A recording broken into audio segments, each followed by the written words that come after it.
Okay, so this is chapter 31. Piso's speech has just finished. How is it received? Well, we can see straight away de lapsi speculatoribus. The bodyguards slipped away.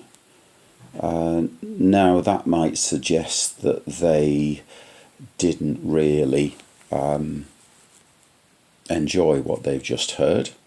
Maybe they had other things to do, such as join Otho in the camp. It doesn't sound very promising. The Cetera cohorse, non aspernata contio nantem, having not despised his speech, him speaking. So that's again not a resounding hurrah for Piso. It's a sort of double negative, maybe making a positive. So the people didn't throw their hats in the air. Anyway, Cetera cohorse, find the verb, wrap it. Magis forte, more by chance and with as yet no planning, ut turbidis rebus e venit. I think you've got to make sure you don't translate that in order. You've got to leave it for a moment. So the rest of the cohort, having not reacted wildly to the speech, grabbed their signa, grabbed their standards. More by chance and with no malice aforethought, as does happen in turbidis rebus, in difficult times, in uncertain times.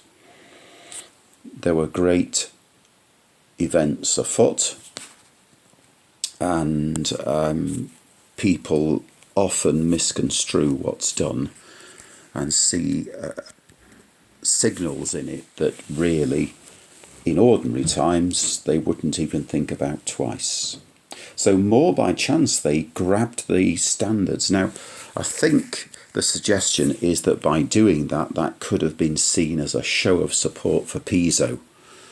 If you grab up these proud insignia and wave them in the air, or appear to wave them in the air, is that a vote of confidence in Piso and Galba? Anyway, Tacitus suggests more by accident, rather than quod postea creditum est, as was later believed, insidiis et simulatione. Nice way to finish the sentence. It's Hendiadys 1 through 2. By treachery and simulation, with insidious design, in that if we give him a show of support, then he may give us a bit of that might give us a bit of extra time to prepare the plot. So quite a striking Hendiadys to finish the sentence. That covers the reaction to the speech. Presumably then Piso leaves the steps of the palace, goes inside, and various things then happen. So I'm inadvertently drawing all over the place. No idea how that's happened. Let's see if I can get rid of that. So what happens next? So Marius Celsus, we have met him before. Do check him out in the Blue Books glossary at the back. I think there's a list of names. Missus et Celsus Marius ad electos Illyrici exercitus, to the soldiers levied in Illyria. I've no idea where that is. I don't think it matters. I think Marius Celsus has some contact with Illyria at some point, so that would be a sensible decision. Notice that things now are moving positively. There seems to be a plan of action. Things are being directed centrally, it would appear, from Galba's faction. And then they were tendentes. They were manning, if you like, the Vipsanian portico, wherever that is. Praeceptum est, you've got to imagine. And I think that just that simple omission of est means that we're meant to see action belated. So brevity conveys action. I think we probably had that also with missus there. Missus est. Missus et celsus Marius. Praeceptum amullio. Notice how the missus at the start suggests action. Verbs normally go at the end in Latin. Praeceptum also. It was precepted to these two people, and they are leading centurions. So they're key officers. Ut to plus the subjunctive to summon the German soldiers from the Hall of Liberty. I suppose we want to keep an eye on the German soldiers being stationed there because of what's going on in Germany at the moment. So let's bring them under our wing. And then it does say diffidebator.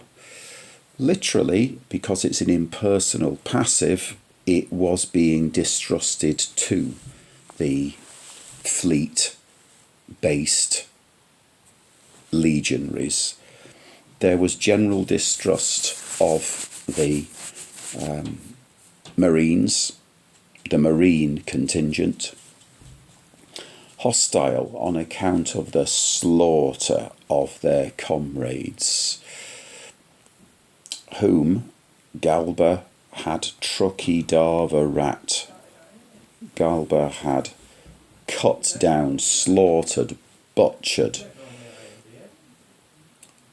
on his primo introito, on his first entry into the city. A statim as well shows just how immediate that slaughter had been.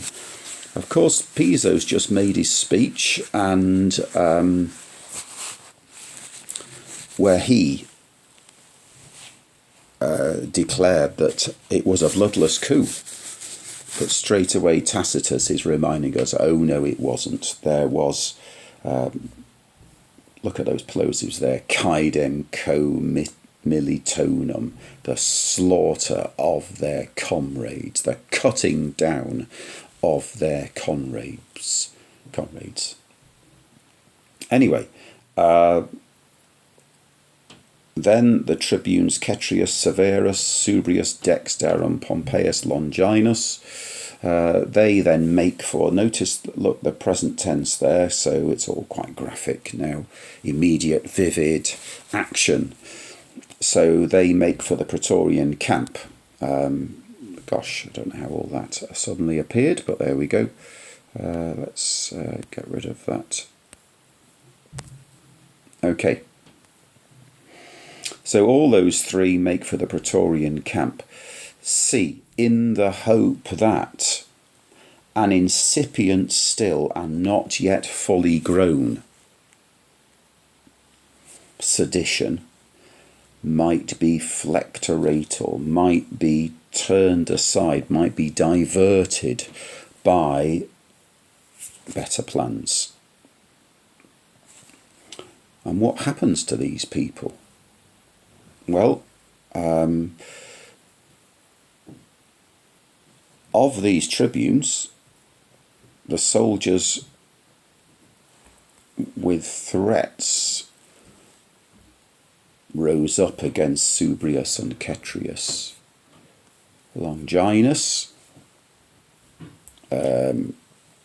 they grab hold of, they forcibly manhandle him and exarmantque, and disarm him. Quia no, not because of his military rank, but being one of the friends of Galba and Fidus Principi Suo, and loyal to his emperor, he was more suspect to those people splitting away, de Schiscentibus. The Legio Classica, the sea-based legion, nihil cunctata, having dallied not at all, join the Praetorians. The Illyrian army, the armies levied in Illyria, proturbant, drive forth Celsus in festis pilis, with their javelins hostile, literally. In other words, at javelin point, at spear point, they get rid of him. The German standards, Vexilla Germanica, I'm not doing very well with this attempt to highlight things, am I? But anyway, the Germanica Vexilla, the German detachments, it can mean banners or flags as well, for a long time wavered, for a long time fluttered. Nuto can mean nod, flutter, move around. With their bodies still weak and their minds placated, literally. And then there's a sort of explanation, because it turns out that they'd been sent on to Alexandria by Nero, and from there there'd been a long journey back again, and they were Igros, and they were ill, they were dead beat. And Galba refovebat, Galba was looking after them with rather lavish care. So they weren't sure whether to bite the hand that was feeding them. But of course, in the end, I'm sure they do decide to join Otho and the rebellion. Okay, hopefully that's enough to get you through. You've got my translation here, you've got the zigzag. Please read all possible help that you can.